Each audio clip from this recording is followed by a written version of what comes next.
بسم اللہ الرحمن الرحیم۔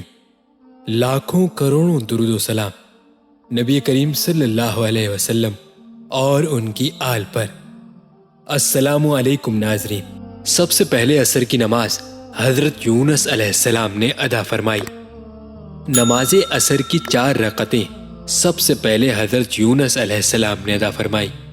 جس وقت وہ مچھلی کے پیٹ میں تھے وہاں انہوں نے اللہ تعالیٰ کو پکارا، جس کو اللہ تعالیٰ نے اس طرح نقل فرمایا ہے: فَنَادَى فِي الظُّلُمَاتِ أَن لَّا إِلَٰهَ إِلَّا أَنتَ سُبْحَانَكَ إِنِّي كُنتُ مِنَ الظَّالِمِينَ وَاسْتَجَبْنَا لَهُ وَنَجَّيْنَاهُ مِنَ الْغَمِّ وَكَذَٰلِكَ نُنجِي الْمُؤْمِنِينَ۔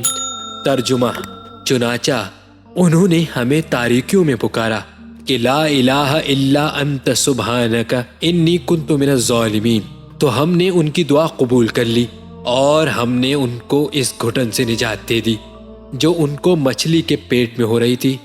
اسی طرح ہم ایمانداروں کو نجات دیتے ہیں۔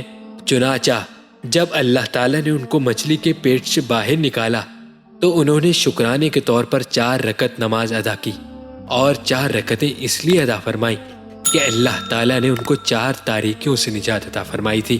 ایک مچھلی کے پیٹ کی تاریکی سے، دوسرے پانی کی تاریکی سے، تیسرے بادل کی تاریکی سے، اور چوتھے رات کی تاریکی سے۔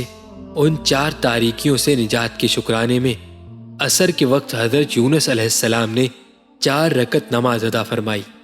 اللہ تعالیٰ کو یہ 4 رکعت اتنی پسند آئی کہ حضور اقدس صلی اللہ علیہ وسلم کی امت پر ان کو فرض کر دیا۔